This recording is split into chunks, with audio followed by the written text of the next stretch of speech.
Alright, here we go. Finally getting around to that Spider-Man 2 review. I know I'm about a month late on this, but I prefer to let all my thoughts simmer on a game. You know, too many reviewers these days say something about a game, and then a couple months go by, and then things change. So we are going to... My voice gave out when I said change. Things change. So we are going to talk about it now after my thoughts are much more concise about what I actually think about the game, and not just a nostalgia that believed me into thinking this game was great. Alright, so we're going to just start off with the story. It's bad. So the number one issue is the pacing. The pacing of this game is all over the place. There's some times where I feel like the game is just like blowing through all the important stuff within 3 or 4 missions, and then there's times where you're just doing filler stuff at the Emily May Foundation. I get it, it's world building, and I appreciate that. But you shouldn't be telling me that the situation is so urgent and then take a break for super mundane things for quite a while. An example of this that isn't really a pacing thing, but also just a really weird choice in the story. Peter is fighting for his life out there in a symbiote nest, and Miles is asking a girl out on a date.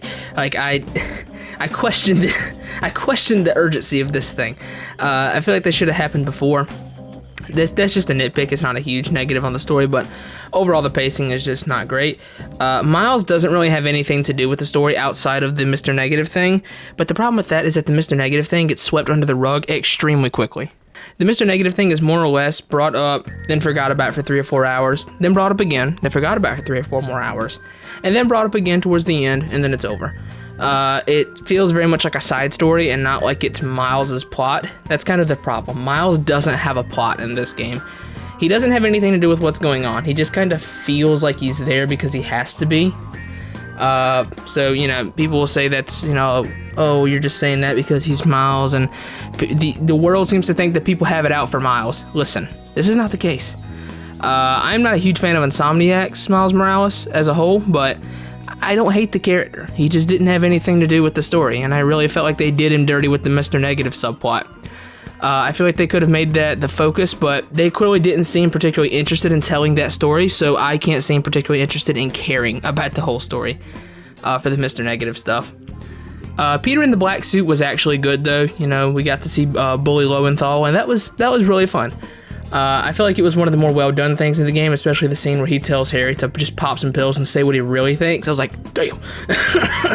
That was hard, Peter. Jesus Christ. And I was also very happy when he started giving MJ the cold shoulder, because the less we got to look at that, the better. Venom is introduced way too late in this game. Like, he's in all the promotional material. He is the promotional material. Sure, Kraven is in some stuff, but Venom is what they sold this game on. And he's in, like, 3 scenes. He's barely in the game. He shows up. You get a really fun playable segment as Venom, which we'll get to that in the gameplay. You get that fun playable segment, and then he just nopes out, shows it for another scene, nopes out, shows it for one more scene, nopes out, and then he's there for the final boss. Venom's only in a handful of scenes, and it seems like he's just cursed to always have that in these games, you know? In the Spider-Man 3 game, he was only in a few scenes. In Web of Shadows, he was only in a few scenes. And in this, he's only in a few scenes. The only time that they really got Venom, like, some decent screen time is in the Ultimate Spider-Man game, but because that is Ultimate Universe Venom, he's, shall we say, boring. Yeah, that's the word for it. Venom as a whole in this wasn't particularly great, but we'll save that for the character side of things. I also really disagree with the whole killing off the villains thing they did in this story. I get it, you know, maybe you want to wipe the slate clean, but I have to disagree with the decision to kill off every one of his villains, like every single one of them.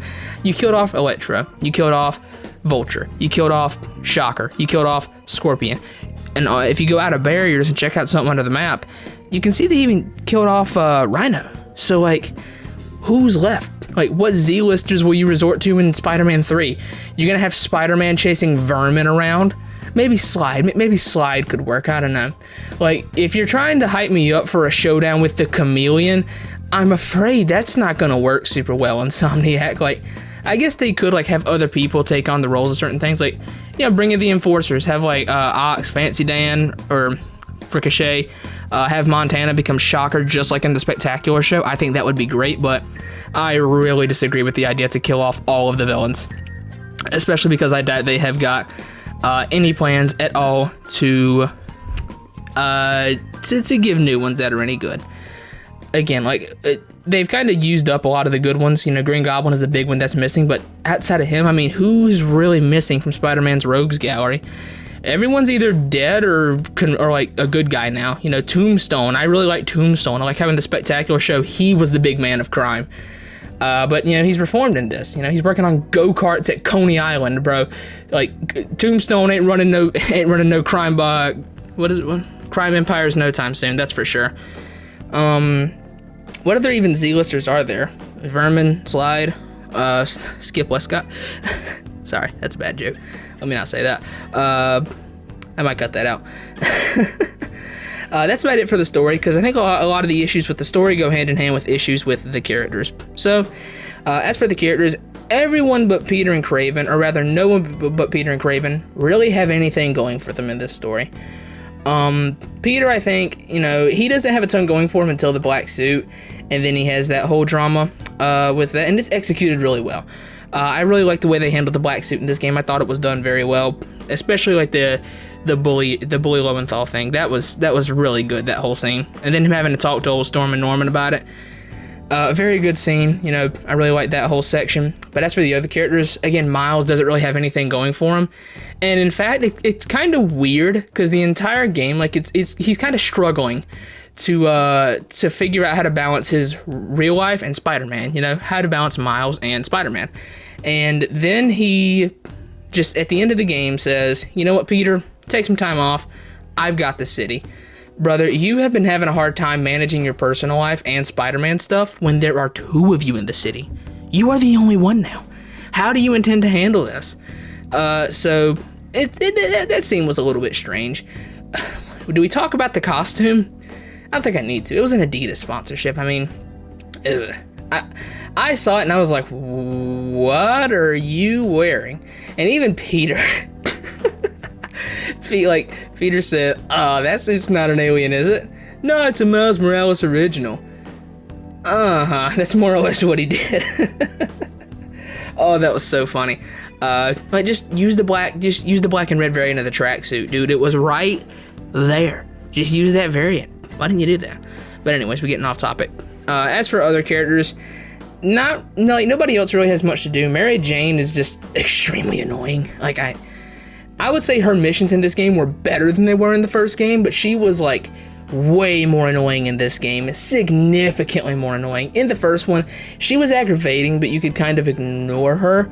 In this, she's like beating you over the head at every turn. That Mary Jane is a girl boss and is just as much of a hero as Spider-Man. It's just like, listen, Peter and Miles, they are the real heroes here.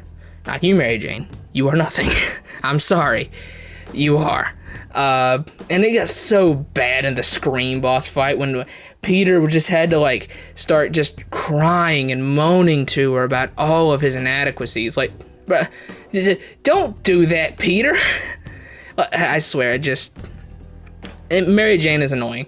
I do not really like her. Black Cat was fun while she was there. I don't really care that she's bi. It doesn't bother me. She's been bi in the comics before, and I think she has been for a while. It doesn't really bother me that bad. And I see a lot of people get mad about that. I don't care. Like, it's so normal these days. I'm not upset about it. However, we do have some stuff to talk about with beating you over the head with wokeness and stuff like that a bit later. I don't usually bring that up in reviews, but for this one, we're going to talk about it. That's for sure. What other characters were there here? Haley, irrelevant. Rio Morales, irrelevant. Martin Lee, I guess, like, he's good, but, like, he's not there. He's not on screen enough for it to matter. Harry Osborn was actually pretty solid, but I'm so sick of Harry being Venom. Like, Insomniac will never beat the allegations of just doing adaptations of adaptations.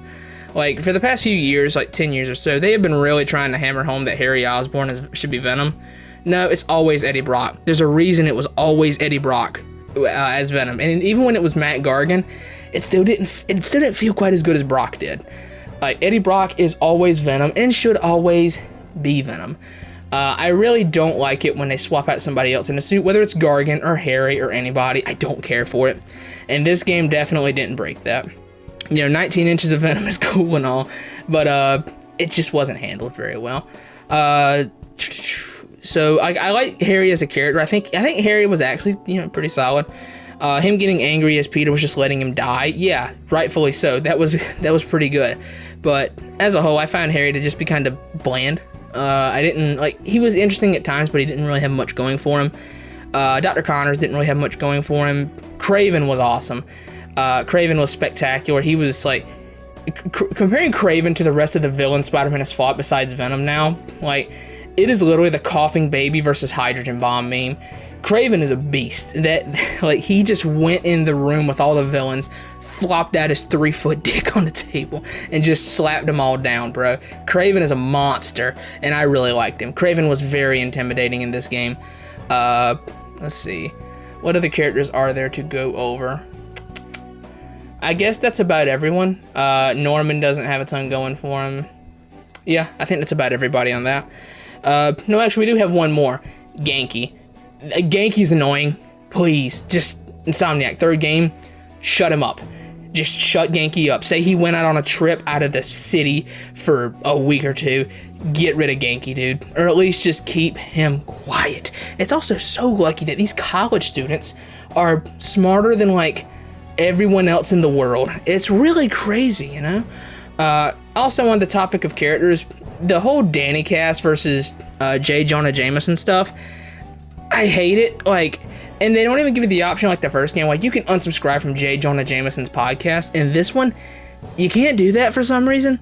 And it's kind of like neither, like, Danny does not add anything to this game whatsoever. And Miles Morales, I kind of liked what Danny was saying and like her whole gimmick.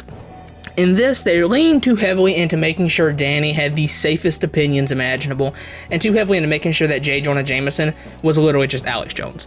J. Jonah Jameson is not Alex Jones. He is a reputable journalist who just has unpopular opinions. That's really about it. You know, even in the first game, they actually got Jameson pretty right. Like, he didn't like Sable, and he disapproved of what Oscorp was doing to handle the matters. And even at the end of the game, when Spider-Man does take down Doc Ock, J. Jonah Jameson goes on record and says, I'm not saying he messes up everything, I'm just saying he messes up most of the time, but he did good on Doc Ock. He took care of this. Like, even J. Jonah Jameson had to suck it up and commend Spider-Man for what he did. You never hear it in this game, never. They just leaned way too heavy into making him full Alex Jones, and I hated it. I really did. And you can't even unsubscribe from podcasts, probably because then there'll be a whole outrage of people just unsubscribing from the Danny cast, and then everyone would just scream racism over that. It would happen. I know it would. So maybe it's for the best that there's just not a button to unsubscribe for it. Just mute the TV when it happens. So I guess that's all the characters. Like I said, Genki needs to shut up. I was so sick of hearing his voice by the end, dude. I was so sick of it. Give me a text-to-speech voice over Genki, dude. He was so aggravating. So as far as gameplay goes, the combat is fun. I think the combat is very, very fun.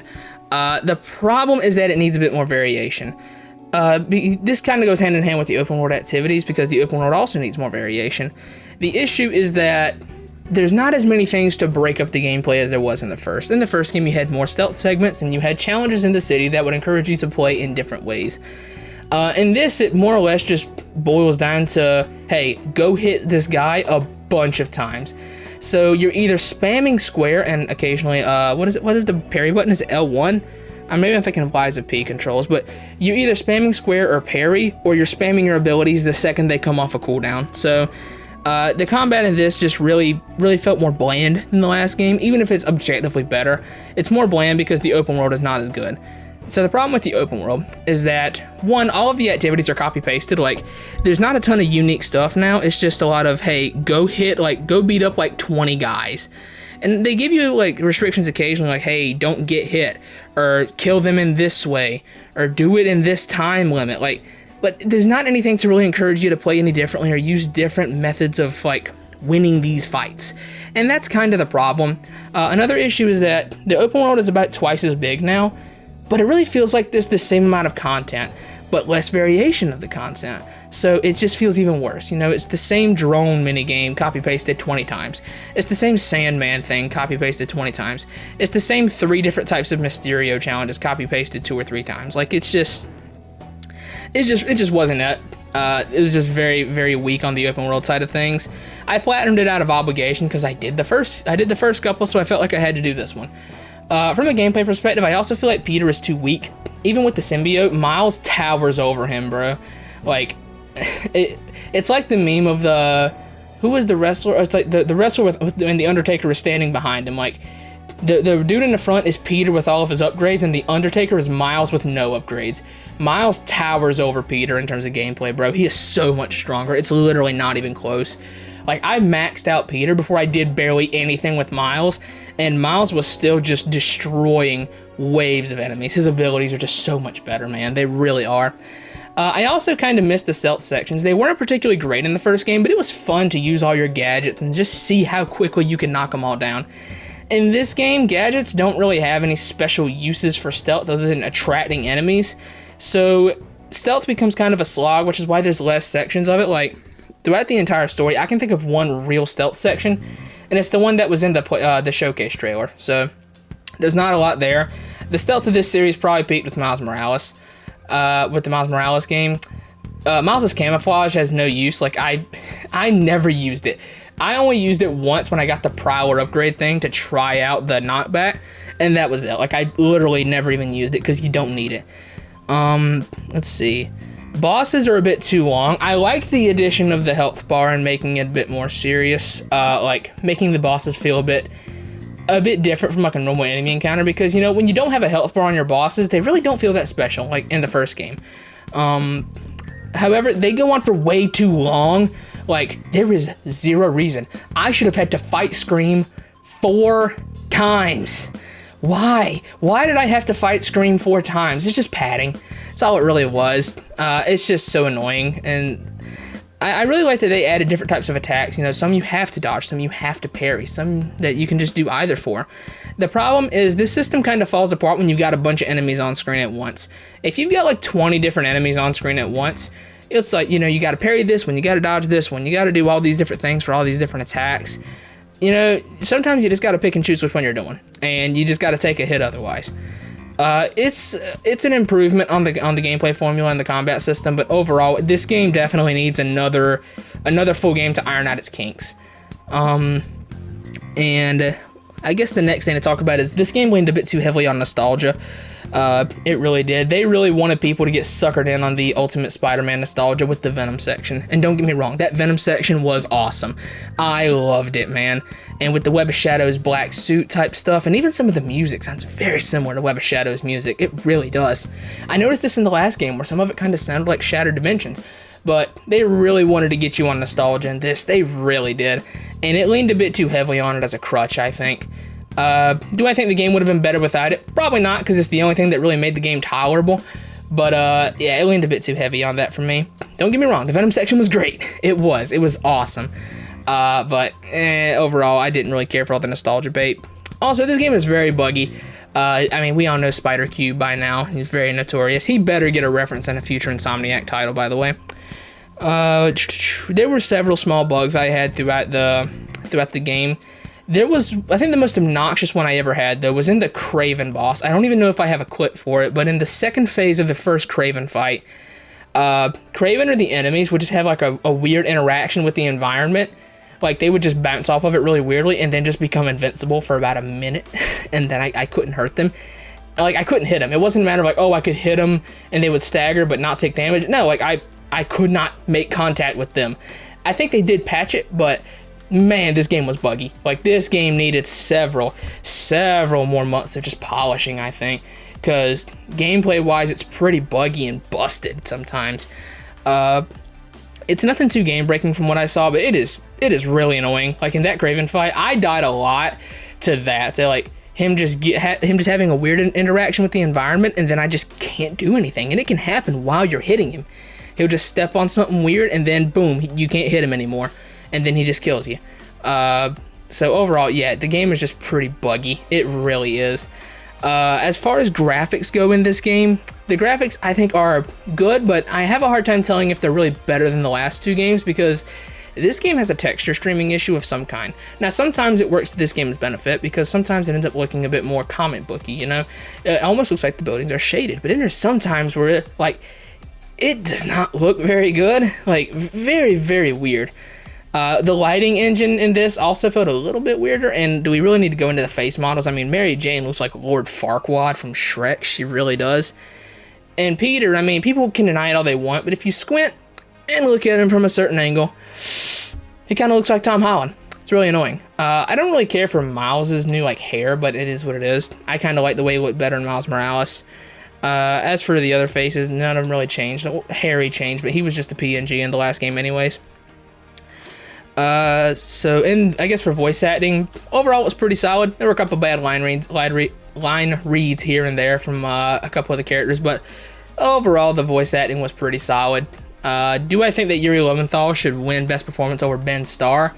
Probably not. Ben Starr killed it as Clive. Yuri was great as the Black Suit Spider-Man, but not that great. So I guess the last thing to really talk about in this whole review, I don't usually mention this, but for this game, I feel like I have to because it just beat you over the head with it. This game is comically woke. For those of you who don't know, this game beats you over the head at every turn. I know the most egregious thing I ever saw, and I talked to a Hispanic friend of mine about this to see what he thought about this. And basically they tried using gender-neutral Spanish in this. And now I know for some people this isn't a thing, but I asked him what he thought and what a lot of Spanish or Hispanic players thought about this whole thing, and he said that a lot of them were really upset and to some extent offended by them trying to change the language, because in his words, it was more like, you know, this American company is saying, oh no, you're speaking your language wrong. Let us fix that for you. That's kind of what he had told me. And, you know, I didn't disagree because I don't speak Spanish. I don't have a say in the matter. I'm just quoting him. I will not name drop him. But yeah. And then there's like scenes at the college campus where like, it's just like, it's comedic. Like there's a whole quest about helping a gay guy ask out his gay boyfriend to prom. Not prom, or homecoming, or whatever it was. It's like, you know, you two are if I'm correct, they've like been together for a while. Why do you need me to do this for you? Why? Like, it's so weird. It's just weird stuff to put in the game. And then there's the whole black cat thing. It didn't bother me, but I mean, yeah, it's in your face. That's kind of the problem with this game's like over the top wokeness. Yeah, it's in your face. It really is. So I don't know if there's much else for me to go over besides the comedic wokeness of everything. Oh, I guess we can say Mary Jane is wokeness because it's just like, oh, she's a girl boss, man. She's so good at everything. Oh, she has to carry the load for Spider-Man sometimes. All I see when I think of Mary Jane in this is, you're not that guy, pal. Trust me, you're not that guy. Mary Jane was just annoying. I get what you're trying to do. You're trying to make her a girl boss. Don't care. She's annoying. She's obnoxious. I wanted her to get off screen as quick as possible. But yeah, I think that's about it for everything. So, my score for this game. It's not a bad video game, but it's not a good one either. Settling on a score for Spider-Man 2, I am going to give this game a 6 out of 10. When I first played this game, I thought it was really good. I was thinking it was with the big dogs of Spider-Man games, with Web of Shadows and Ultimate, Spider-Man 2, and Shattered Dimensions. I was thinking it was up there. This is definitely among the bottom for me now. This is worse than the previous 2 Spider-Man games from Insomniac. I don't even think it's close. Well, I guess I can't say it's not close because I give both of those 2 7s and this is a 6, but like this game, I don't see any argument to put it above a 6. And you know, there's a lot of the normies who really love this. You know, this game very much proved that you don't really have to know anything about comic books or the characters or grow up on them like I did. You can just kind of say whatever and people will just applaud and agree with you. Like that one idiot who said that this game's Venom was the most non one-dimensional Venom ever. Like, we're not playing the same game. Clearly we're not, because he doesn't do anything. He's just as bland as Ultimate Universe Venom. And then of course there's the whole issue of how like the entire symbiote spreading thing is impossible because the Venom symbiote can only reproduce like 6 times, and it's already reproduced once because we see the Carnage symbiote, which is really weird that didn't get wiped out by the end of the game, but that's weird. So it can only reproduce 5 more times, but he's spreading on this whole scale, on this giant citywide or planet-wide scale, and I guess you could say it's because of the meteorite, but that doesn't make any sense. You can say Web of Shadows also had that, but you know, Web of Shadows had a bit more fun with the concept, and also had the benefit of just interacting with the Marvel Universe to show how severe the situation was. So overall, the whole symbiote invasion thing just didn't work for me. For the DLC, I'm suspecting it's something with Daredevil in the hand. I'm fine with this. You can't make a good story? That's fine. Give me something fun. But yeah, that's about it. Hopefully you enjoyed the Spider-Man 2 review. Yeah, that's just all my thoughts on it. Mid-game, should have been better. Shouldn't be in Game of the Year, that's for sure. So far, my 2 Game of the Years are still Hi-Fi Rush and Lies of P. Final Fantasy 16 was not it, sadly. As much as I love Final Fantasy, man, it just... 16 won't it? That's all it was. And as much as I love Spider-Man, like, the first game I ever played was Spider-Man 2000 on the PS1. The first game I ever remember having my parents buy for me was the Raimi Spider-Man 2 game for the PS2. And it pains me to see this game and say, I don't like it very much. That's about it. Thanks for watching. I hope you enjoy. Like, comment, subscribe. I'm gonna get out of here. Y'all take it easy.